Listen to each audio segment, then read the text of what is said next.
All right. Hello and welcome back to another episode of the Construction Corner podcast. I'm Dylan. I'm your host.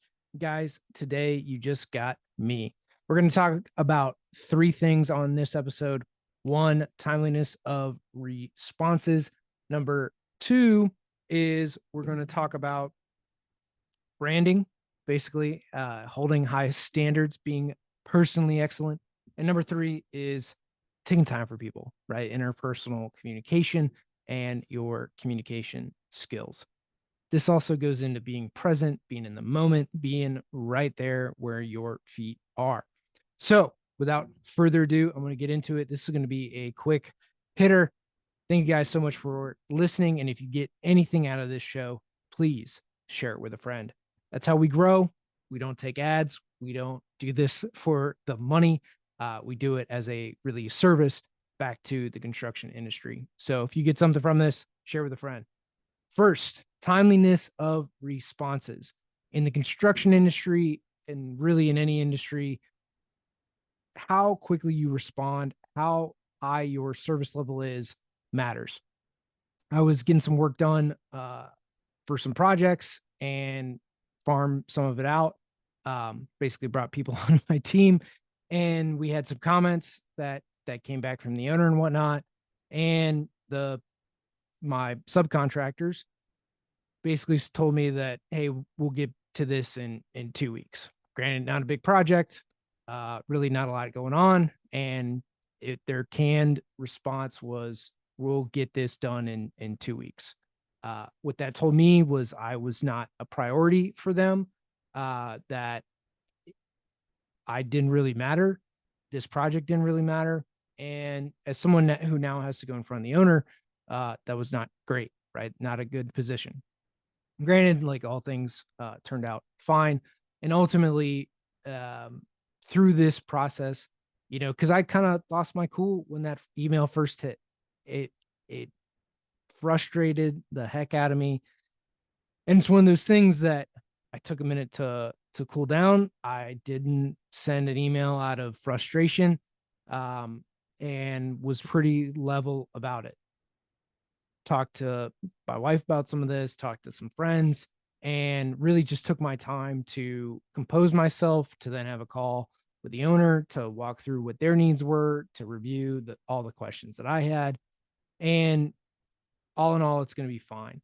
But really, for this subcontractor, they really kind of irked me in a wrong way. And I'm sure you've all been there in some way, shape, or form, where just timelines are not adhered to, or you don't feel like a priority, right? You might have 100 or 1,000 other clients, but in the construction world, your clients are the only ones that matter. That project is everything to them.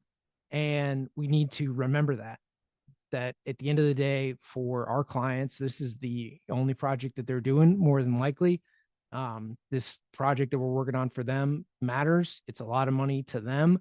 And at the end of the day, we need to do our jobs and be timely in our responses. Anything less, frankly, is just less. And then on the other side of that, you're more likely to not get the next job. You're more likely to not get called back.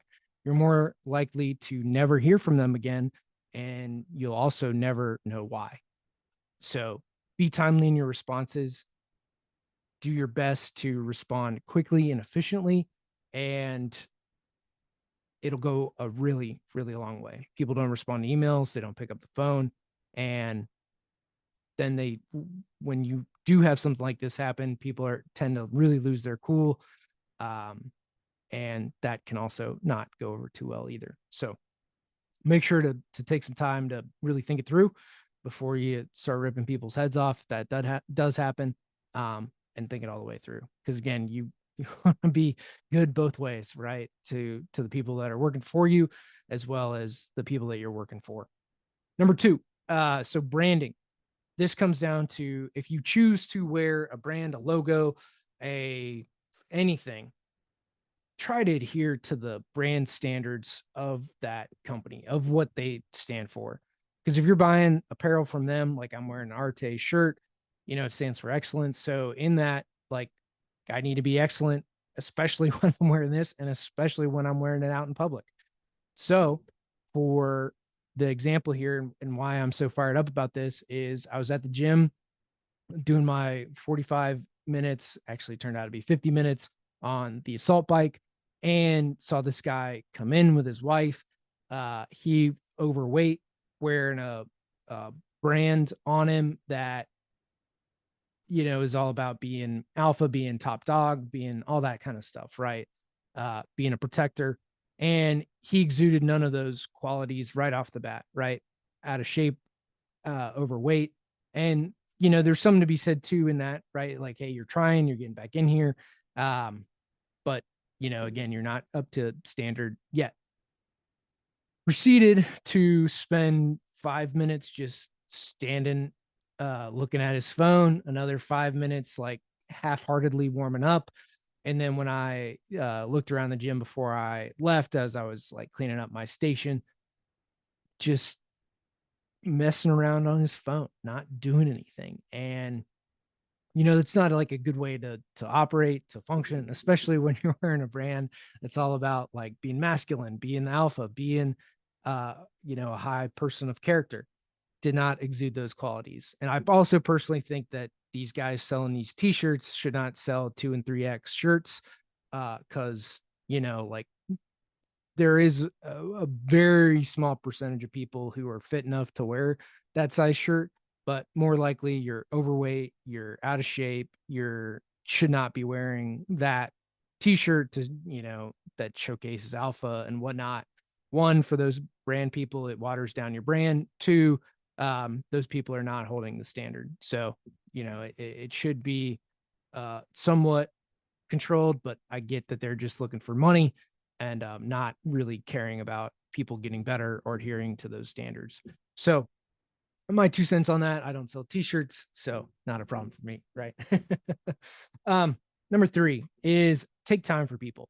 So I was running for a few hours, and in this kind of area that I talked about before, it's a under Bureau of Land Management, Department of Interior, and they do have like park rangers for this, and those rangers like are actually armed and everything versus like your typical like forest ranger, because they're rangers over federal lands for BLM, Bureau of Land Management, and Department of the Interior.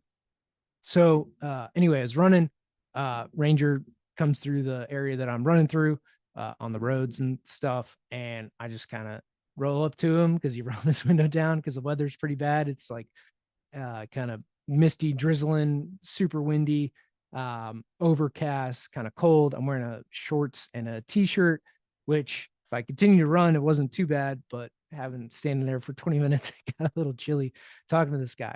But at the end of the day, it comes down to like make some time for people. I'm sure this guy in his day, it's pretty boring. He doesn't see too many people on the daily. And so having an interaction where he imparted a lot of knowledge to me and in the Forest Service roads and places to run and things I can go do, and to really get out and kind of explore some of these other areas, some history of some stuff. It was just a really interesting conversation. I mean, I didn't have much to contribute to it because I was trying to think of spatially where these roads were and locations and trying to remember some Forest Service numbers and that kind of stuff. So I didn't have much to contribute, but I think just listening to him and trying to be present there with him as he's talking about all these areas and locations was just beneficial for better in his day, feeling good about the knowledge that he has and lessons that he can impart. And a lot of the time, man, we just don't take that time for people. For me to stop my run for 20 minutes was, to me, it was a big deal, man. Like I'm out here trying to clock some miles in, and 20 minutes is, a good 2-3 miles. So well, let's call it 2 miles. So in that, like stopping was a big deal for me to stop and pay attention to him and all that kind of stuff. I ended up seeing him the next day because I went to one of the areas that he recommended and ran in a new location. So kind of cool. Just, telling him that, hey, I took your advice over here today, and All good. So just to recap real quick, these are three things that kind of irked me in the last week that I thought we should talk about. One is timeliness of responses, right? Being just timely and efficient in your communication. Two is in branding and like live up to that and have some high standards, guys. Like live up to those brand expectations that are set by the things you wear, right? Like wear an Arte shirt stands for excellence. I need to be excellent when I'm wearing this and exude the qualities that I'm representing, right? Not just of my companies and California studios but just as a person in general, like have high standards, maintain those standards. Then take time for people, right? I think in our world, we're too busy in our own way, our own dealings. And so when you take time for people, super important. So 3 lessons for today. Thank you guys so much for listening. I told you it was going to be a quick hitter. And that is going to be this episode of the Construction Corner podcast. Until next time.